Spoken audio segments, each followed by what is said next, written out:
what's your podcast about, man? I don't even know how to answer that question. It's about conversation. It's about speaking with people and having dialogue about, things that are going on around us, things that we see in society, and just having our opinion on those things and meeting different people and speaking with them, getting to know them, getting to see how different individuals think, how different individuals see life. That's what the podcast is really about, and that's what you're tuned in, hosted by the one and only Uncle Kevin. Yo, what up, guys? How you doing? Welcome back to the podcast. Today we'll be talking business with Uncle Kev.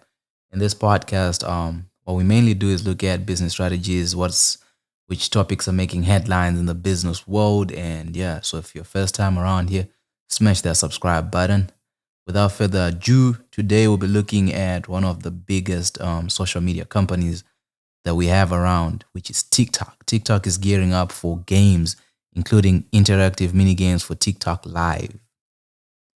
TikTok is already one of the world's fastest growing social media platforms, where it's even overtaken YouTube on watch time in select markets and sports over 1 billion monthly active users. Now the company is looking to expand the range of activities its users can do when they are tired flipping through short videos.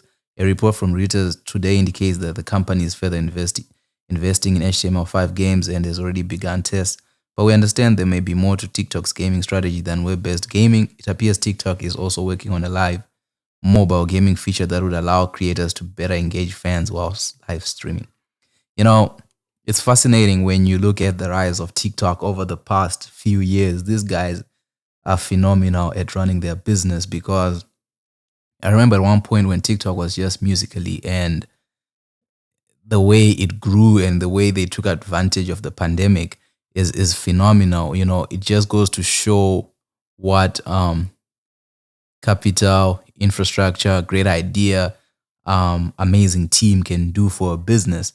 In this case, how TikTok, I remember it was there in 2019, but until 2020, I knew I was on Musically, but I had never used the app. And then TikTok, I had barely ever. I don't think I was even on TikTok when the pandemic started, but it became a popular app on other platforms that people will be talking about it, and then you end up downloading it just to see what are people doing. But the amazing thing about them is how they used the momentum that they had to develop the business and to grow it into the business that it is today, to be competing with YouTube on watch time and even beating YouTube on watch time. Like, YouTube is the biggest platform for creators and for people who make video, and TikTok gave them a run of their money with short form videos. But then TikTok changed their strategy.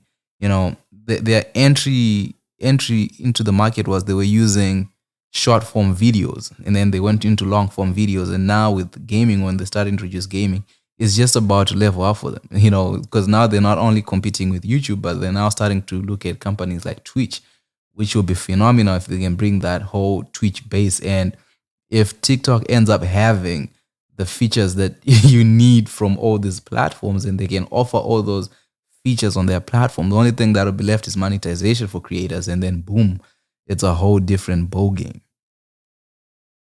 The social video app's move into HTML5 game was already known, as TikTok had previously announced this plan alongside its Zynga partnership last year. The two companies had teamed up to launch the HTML5 game Disco Loco 3D exclusive on TikTok, and at the time TikTok confirmed it was already in discussion with other game makers for similar deals, telegraphing a larger gaming expansion was still to come. TikTok says it doesn't have any new partners to name on its front now.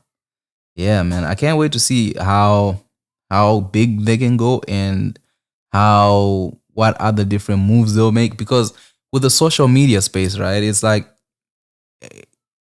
it's a new business model whereby everybody's trying to figure out. Even the big guys, they're all trying to figure out, how do we make money? How can we make more money? Because with new features, it's like you're creating a new business, and then you have to figure out who. Because in the beginning, the model was you sell the data that you have. So if you have 1 billion people, you're able to sell all that data to marketers, to people like that. But then what starts to happen is you find it's not a sustainable model, because a lot of times when businesses start struggling, what they do is they cut off their marketing budget. So if they start cutting off the marketing budget, that means you cannot really rely on ads. You cannot rely on ads for revenue. But ads can be a stream of revenue that is very necessary, and hence data is important.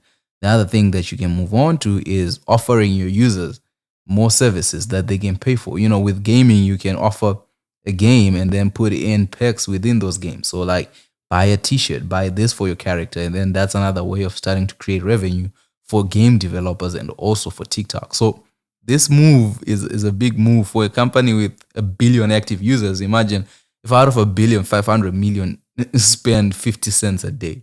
And that's just a day. How much money they'll be looking to get. So TikTok is a very interesting company that we should all keep an eye on, especially in the coming months and years, because what's going to happen, and that with other social media platforms starting to copy what they do, Instagram with Reels, Facebook, I think it's still called Reels, YouTube Shorts, when the companies start to do that, in a way, they were trying to combat TikTok. But the one thing about these TikTok folks is they're very smart, and they keep on moving, and they keep on creating different strategies that are amazing to watch. Our next topic that we have to move on to, Elon Musk SpaceX could become the most valuable startup in the US following news of its $125 billion valuation. Listen, man, the man is already rich off of Twitter. And now we're about to get into SpaceX, man. Like, they're about to put SpaceX public, and that could be crazy. That would be crazy. Like, if, let's see what his net worth is today. Elon Musk net worth. All right, so his net worth as of today, according to Google, is 218 billion. So if he owns, say, 50% of that $125 billion on SpaceX, because it's private right now, man, the rich get richer, fam. The rich get richer. SpaceX could turn out to be the most valuable startup business in the US, Reuters reported. Elon Musk's company could overtake Stripe, which is currently the most valuable startup per reports. It comes after reports say SpaceX plans to sell shares at $70, valuing it at $125 billion. SpaceX, Elon Musk's rocket manufacturer, could become the most valuable startup. Okay. I don't like how news, they repeat the same thing you just read before. With overall valuation jumping to 125 between October and May, SpaceX will become the most valuable startup. So this told Reuters was valued at 125 billion. The aerospace company founded in 2002 would leapfrog payments. Despite this jump in valuation, SpaceX could remain behind TikTok parent company ByteDance, the world's most valuable startup, which is worth 140 billion, according to data from CB Insights. Wow. One source who requested remain anonymous told that SpaceX hasn't issued any shares in the secondary offering, but could do so later this year. Musk owned nearly 44% of SpaceX as of August 2021, according to federal communications filing by the tech blog. SpaceX didn't admit. Yeah, so it's phenomenal what's about to happen. If they're about to go public, this, I believe, will be his second company, because Tesla is public, and then this will be the second company that he has that's going public. So that means they're ramping up investments into going into Mars and stuff like that. It's phenomenal, man. The way, and if people are obsessed with this company like they did with Twitter, like they did with Tesla, I can only imagine, like, it'll be $70 in the beginning, and there'll be a lot of hype on the stock when it comes in, that you might see it also trade up to the $700. But the thing is, we people have a lot of money in the bank last year due to the pandemic, so I don't really know if that's what will happen. But you can see there's a future there, and I don't know if $70 for SpaceX is a lot, especially for a business that doesn't offer commodities that you can buy straight out of a supermarket. Like, they don't offer services, and what they offer, I get, is important for international space travel. But the challenge with that is, how do you value that for that as yourself, and how would you make your decision to invest in it rather than just jumping onto the hype train? Because I don't know, if you understand the business, then get into it. For me, I don't really understand how SpaceX makes money. Who are they offering their services to? Is their biggest client the government? And then what does that mean in the long run? is there competition and stuff like that. So you have to be very careful when it comes out if how you would invest in it. It's a good opportunity to make money because obviously if you're a speculator, you know that people will be obsessed with anything that's owned by Elon. So the price is about to go up as well. $70 might be low. But that's at 125 billion. So it's how much do you at what valuation do you see the business being worth? Do you see SpaceX reaching $200 in 2 years, in a year's time? At what point does it double its value? It's very possible with the different moves that they make. But the ultimate question is, how does SpaceX make money? That for me, once it's answered, then we can start looking into investing in it. Tesla, for me, I feel like at this point in time, it's overvalued for a company that if you want to buy a Tesla today, it might take 6 months before it's delivered. So I don't really believe in the valuation that it has. I feel it's overvalued. It's a bubble price that will break down some point. The market always corrects itself. So, and we see that a lot of times with speculations and stuff like that. But we live in a time where a lot of money has been printed and people have money. So people have been spending money into the stock market. Our next topic of the day is Canada to ban China's Huawei and ZTE from its 5G networks. Canada says it will ban two of China's biggest telecoms equipment makers from working on its 5G phone networks. The restrictions against Huawei and ZTE were announced by the country's industry minister on Thursday. Man, this man has a beautiful name. Francois Philippe Champagne says the move will improve Canada's mobile internet service and protect the safety and security of Canadians, but Huawei Canada said it was disappointed by the decision, which it said was political. This is an unfortunate political decision that has nothing to do with cybersecurity or any of the technologies in question, a statement said. Several nations, including UK, USA, and New Zealand, have already put restrictions on the firms. You know, that's the sad part. We live in we live in one of the best times economically ever because the world has become a global village and our connection is like that.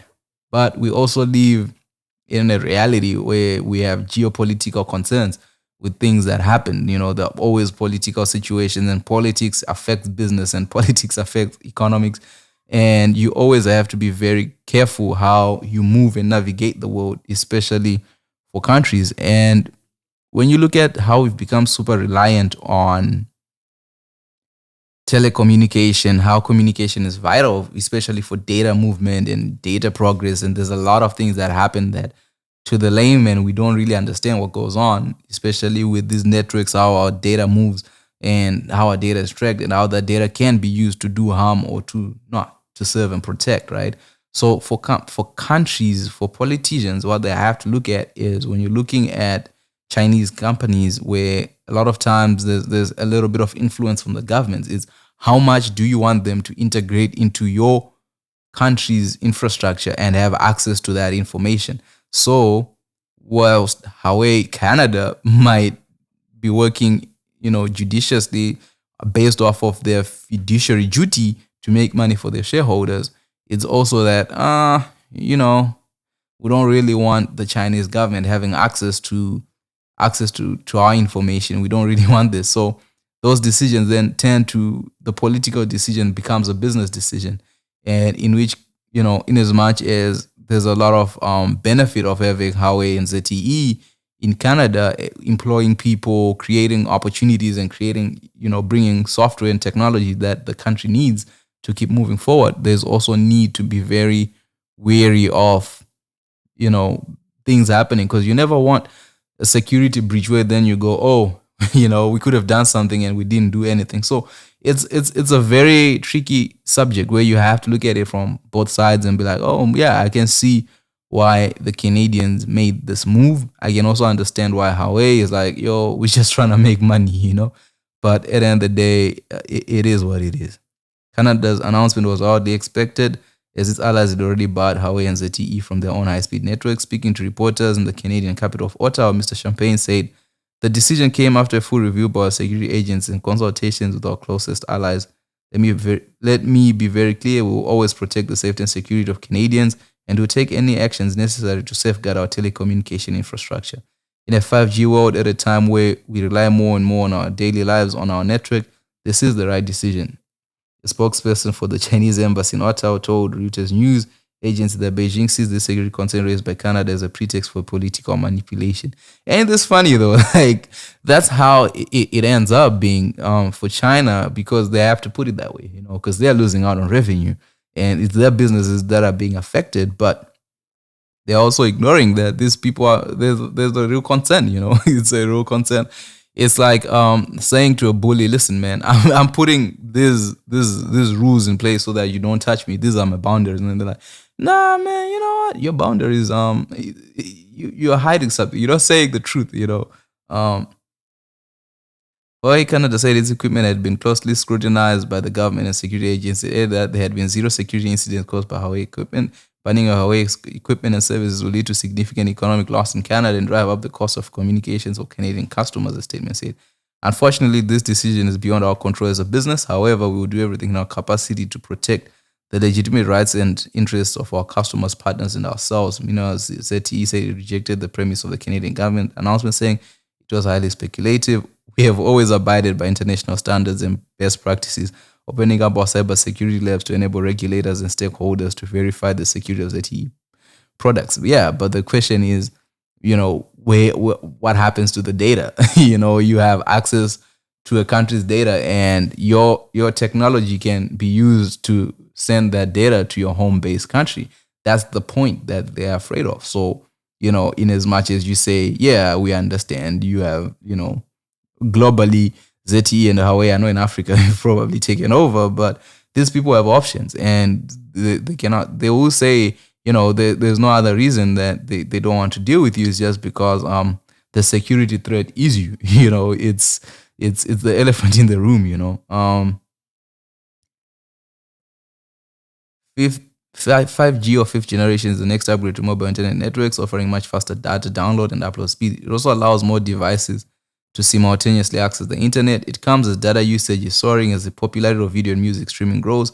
This is pushing governments and mobile phone network operators to improve their telecommunication infrastructures. Companies that have already installed the equipment made by Chinese manufacturers must now remove it. Whoa. Man, this one might be a problem because when companies are building this infrastructure, the sourcing process, the whole shebang that you have to go through to make this, and then to all of a sudden be told, yeah, you gotta take it off and look for other manufacturers to give you the said products. Yeah, this is going to be expensive for most companies. Some of China's biggest technology and telecom firms have been targeted in recent years by governments in the US and other Western nations over national security concerns. In November, US President Joe Biden signed legislation that stops companies judged to be security threats from receiving new telecom equipment licenses in the country. It means equipment from Huawei, ZTE, and 3 other Chinese companies are banned for use in USA telecoms. But my question is, if a lot of products are designed and manufactured in China, right? How does banning Huawei and ZTE, affect them? Because if a lot of your manufacturers that you then allow still have to make the products in China, and what you fear is the Chinese government having influence on the technology that's being used in your nation, how do you know they're not influencing those other businesses when whatever is being produced? Because I don't know how they'll steal the data, but I'd imagine there are many ways of doing it. 5G network, it's at the source, right? That's what you're afraid of. How do you know that these other firms, unless we are saying their factories and whatever these other manufacturers that are not Chinese are, they make them from their home countries, or if they're Canadian, they make them in Canada. So that'll be very interesting to see how we move forward, because this lack of trust between China and the West, when the West depends on China for manufacturing, it's fascinating to me. And then moving on to another topic, Apple responds to an open letter about improving usage and reputation of Final Cut Pro in the filming industry. In April, a large group of Final Cut editors signed their name to an open letter asking Apple to do more to promote the use of Final Cut in the TV and film industry. In addition to closing feature requests today, Apple responded, "The creative community has always been so important to us at Apple, and the company pledged to address your important feature requests." Apple also said that it's adding new training products, expanding workshops, and setting up a consultation of panel of experts. It's fascinating when you look at a product like Final Cut Pro and a company like Apple. Apple has become so big that certain products they can forget about, that don't contribute to their bottom line. And I think the challenge with software like Final Cut is you pay $300 to get it, and then that's it. It's a one-time payment, and you move on. And Apple doesn't really make more money from that purchase. So for them, it's not really a product that would interest them in terms of trying to make money from it, unless they have to change their business model to where it becomes more of a subscription based, or they have to create a whole different SKU for it. Because if you look at Adobe, what Adobe has done with Creative Cloud, it's you are put in a situation where you have to pay, say, $20 every month, right? And that way, for them, Premiere Cut becomes a product that they have to keep invested in, because people are paying money and people want convenience for something that they're paying for, and they want value out of it. So at the end of the day, people, once they invest into Creative Cloud, Adobe then has to keep on updating it, and this is how they eat.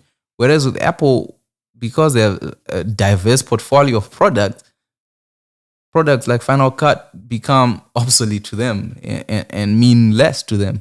But the good thing is when people start to speak up, because Final Cut is, when you're using the Apple ecosystem, it's more convenient than using, Adobe Creative Cloud. So it will be interesting to see what Apple will do to make it a better software for creators, because most people who use Apple, especially when you're a YouTuber, it's far easier to use Final Cut than to use Premiere, especially if you have no knowledge of editing. And you find that there's a lot of things that you can do in Premiere that you cannot do in Final Cut. But the simplicity of Final Cut is phenomenal. And if Apple could just make a little bit of changes, I think Final Cut would be very popular amongst YouTubers. And I'm pretty much sure you have over 50 million creators on YouTube, and if they're all spending $300 and you come up with a different model in which you can make the product better, that can also be a revenue addition to Apple. I mean, they're not in any need for more revenue. The company makes $1 billion a day. So, what do you tell companies like that? It reminds me of that movie, Too Big to Fail. I think Apple is reached that stage now where they can look at revenues and be like, man, why be bothered? But at the end of the day, you don't want to disappoint your people. We are your fans, and we came to join for a reason, right? With that said, man, we've reached the end of Talking Business with Uncle Kevin. Let me know which other articles we should be checking out, which other business should we be looking out for. And yeah, I'll see you in the next one.